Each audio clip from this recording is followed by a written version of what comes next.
Hi everyone, welcome to Apple Trending. I will show you 3 solutions how to fix iPhone not charge but says it charging and iPhone cannot charge when plug in. iPhone turn on but cannot charge.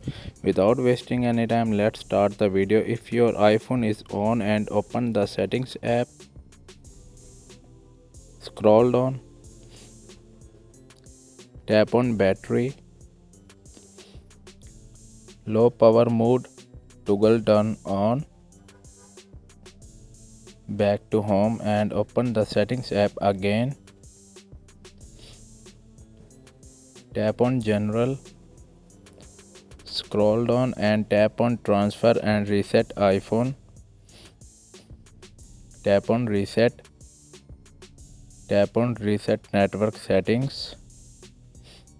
Tap on reset all settings and complete the process. Back to home.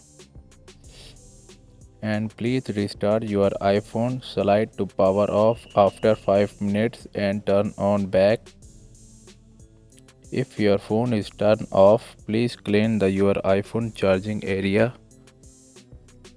and clean charging base on your any iPhone,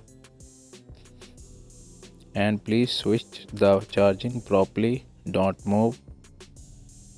After that, put the mobile on charging, hope it will charge. And cannot charging on your iPhone, then change your charger and cable. That's it. Please subscribe my channel. Thanks for watching.